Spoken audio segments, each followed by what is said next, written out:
আমার ভাইরা, জাহান্নাম কতটা ভয়াবহ হবে অল্প সময়ের মধ্যে কথা বলে শেষ করে দিব। জাহান্নাম কতটা পরিমাণ ভয়াবহ হবে, একটা মানুষকে যখন জাহান্নামের মধ্যে নিক্ষেপ করা হবে তার অবস্থাটা কেমন হবে দেখেন। কত বড় শরীর হবে ওই মানুষটা। কি হলো ভাই? একটা মানুষকে যখন জাহান্নামে নিক্ষেপ করা হবে, জাহান্নামে যখন নিক্ষেপ করা হবে তার শরীরের চামড়া মোটা হবে 72 গজ মোটা। কত গজ মোটা? একটু কথা বলেন, কত গজ? 72 গজ মোটা হবে চামড়া মানুষের। একটা মানুষের দাঁত বড় হবে উহুদ পাহাড়ের সমান। এই ঘাড় থেকে এই ঘাড়ের প্রস্থ হবে মক্কা থেকে মদিনার দূরত্ব।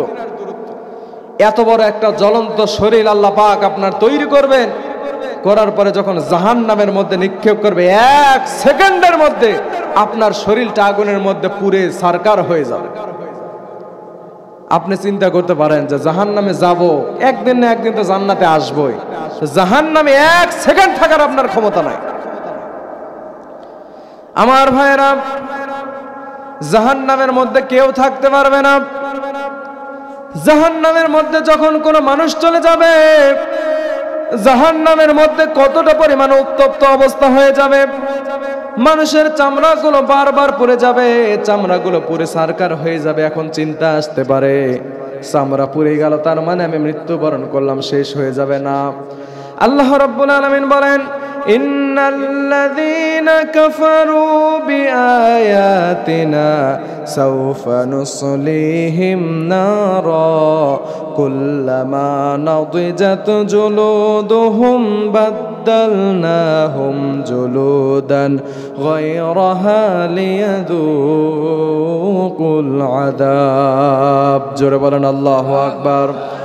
আল্লাহ রাব্বুল আলামিন বলেন, জাহান্নামের মধ্যে যখন কোনো মানুষ যাবে, জাহান্নামে যখন কোনো মানুষকে নিক্ষেপ করা হবে, এই মানুষটার অবস্থা এতটা পরিমাণ ভয়াবহ হবে, এই উত্তপ্ততার মধ্যে পড়তে পড়তে তার চামড়াটা পুড়ে ছারখার হয়ে যাবে।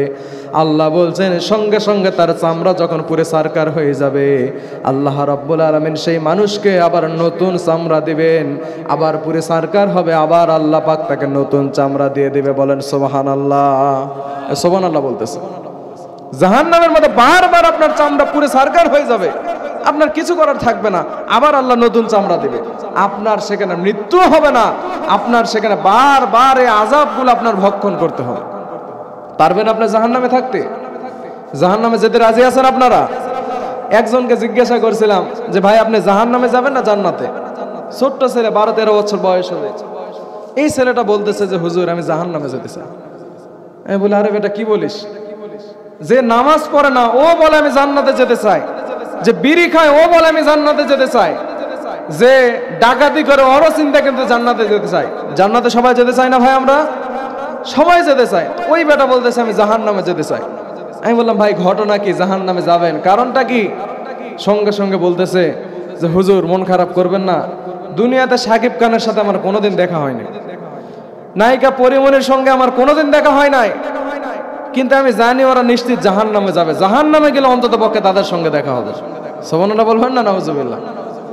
এরকম চিন্তা আপনারা করে আছেন নাকি যে জাহান্নামে গিয়ে ওই শয়তানদের সাথে দেখা করব? জাহান্নামে যাবেন আপনারা? আল্লাহ পাক জাহান্নাম থেকে আমাদেরকে হেফাজত করুন, সকলে পড়ি আল্লাহুম্মা আমিন। জাহান্নামে এত সহজ জায়গা নয় ভাই। অনেকে বলে এক বাবা পীর সাহেব নাকি, পীরের একজন মুরিদ, কি এক ভণ্ড মুরিদ। আলহামদুলিল্লাহ বাংলাদেশে অনেক হক্কানি পীর রয়েছে, কিছু থাকে মুরিদ। ওই বলতেছে যে জাহান্নামে গেলে, একটা ইন্টারভিউ দেখলাম কয়েকদিন আগে ফেসবুকে এই ঘটনাটা, ওই বলতেছে জাহান্নামে গেলে, জাহান্নামে নাকি অনেক কিছু সেখানে খাবারের পাওয়া যায়। কি খাবার পাওয়া যায়? ওই বেটা আবার সেই জায়গাতে গাঁজা খায় রেগুলার, বলতেছে গাঁজা খাওয়ার জন্য অন্তত আগুন পাওয়া যাবে। তো জাহান্নামে কি এই জন্য আপনারা যাবেন নাকি ভাই যারা বিড়ি খান, যে জাহান্নামে গেলে কমপক্ষে বিড়ির আগুন পাওয়া যাবে? এই চিন্তা করতেছেন আপনারা? আল্লাহ পাক আমাদেরকে জাহান্নাম থেকে হেফাজত করুন, পড়ি না আমিন। আমার ভাইরা, জাহান্নামে যে আগুনটা হবে সেটা কতটা কঠিন হবে। দুনিয়াতে যে আগুন রয়েছে, এই আগুনে যদি আমাদেরকে হাতটা দিয়ে থাকতে বলা হয়, সামান্য মোমবাতি আগুন জ্বালানো হয়, আগুনে যদি আমাদেরকে 1 সেকেন্ডের জন্য যদি হাত দিয়ে থাকতে বলা হয়, কেউ থাকতে পারবেন নাকি? কিন্তু জাহান্নামের মধ্যে যখন যাবেন, দুনিয়ার যে আগুন রয়েছে এর চাইতে 70 গুণ বেশি আগুন হবে জাহান্নামের আগুন। দুনিয়ার এই আগুনের মধ্যে যখন কোনো মানুষ পড়ে যায় একটা সেকেন্ডের মধ্যে পুরে সারকার হয়ে যায়, কিন্তু জাহান্নামের মধ্যে যে আগুন থাকবে এই আগুন দুনিয়ার আগুনের চাইতে 70 গুণ বেশি উত্তপ্ত হবে। বলেন নাউজুবিল্লাহ। আমার ভাইরা, জাহান্নামে যাওয়ার পরে মানুষগুলোকে তৃষ্ণা লাগবে, তৃষ্ণায় তারা মাতোয়ারা হয়ে যাবে, পাগল পারা হয়ে যাবে। যখন তৃষ্ণায় যখন ছটফট করতে থাকবে, আল্লাহ পাক বলছেন ওয়াসুকু মান হামিমান ফাকাত্তাআ আমআআহুম, জাহান্নামের মধ্যে তাদেরকে ফুটানো গরম অগ্নিযুক্ত এতটা পরিমাণ বিষাক্ত পানি তাদেরকে পান করানো হবে। এই পানিগুলো খাওয়ার পরে সঙ্গে সঙ্গে তার পেটের মধ্যে নারী ভুঁড়িগুলো টুকরো টুকরো হয়ে জ্বলন্তভাবে ছিন্ন বিচ্ছিন্ন হয়ে যাবে। বলেন নাউজুবিল্লাহ।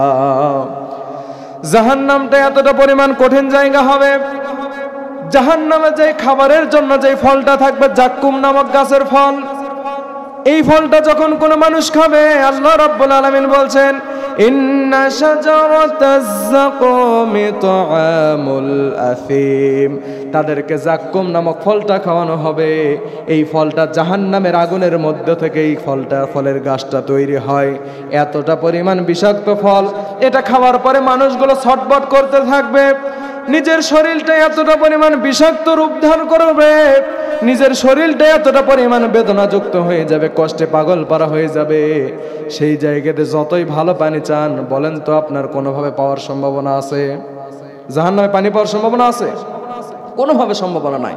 এই জাহান্নামের শাস্তি বলতে গেলে অনেক শাস্তি আছে, কিন্তু জাহান্নামের মধ্যে আমরা তো কেউ যেতে চাই না ভাই, কিন্তু জাহান্নাম থেকে বাঁচতে হলে তো আমাদের কিছু ভালো আমল করতে হবে, করার দরকার আছে না নাই ভাই? মায়েরা বোনেরা মনে হয় এখানে কথা শুনতেছে নাকি? মা বোনদের ব্যবস্থা আছে? মায়েরা বোনেরা, আপনাদের জন্য কিছু কথা না বললেই নয়। মায়েরা বোনেরা কতটা পরিমাণ কষ্টে তারা নামাজ পড়ে, তারা রোজা করে, সামান্য কিছু আমল যদি তারা করে সেটাই তাদের জন্য নাজাতের ওসিলা হয়ে যাবে। কিন্তু ইসলামটাকে যদি আমরা সঠিকভাবে ধারণ করতে পারি ভাই, তাহলে আমাদের জন্য কি জান্নাত পাওয়া অনেক কঠিন হয়ে যাবে? কথা বলেন, কঠিন হবে? জান্নাত আমাদের জন্য খুব বেশি কঠিন হবে না। মায়েরা বোনেরা, আল্লাহ পাক বলছেন ওয়াকারনা ফি বুয়ুতিকুন্না ওয়ালা তাবাররুজনা তাবাররুজাল জাহিলিয়াতুল উলা, যে মায়েরা বোনেরা তোমরা যখন ঘর থেকে বের হবে জাহেলি যুগের মেয়েদের মতো বের হয় না। কে বলছে এই কথা? একটু জোরে বলেন না, কে বলছে? আল্লাহ বলছে যে তোমরা যখন ঘর থেকে বের হবে জাহেলি যুগের মেয়েদের মতো তোমরা ঘর থেকে বের হয় না।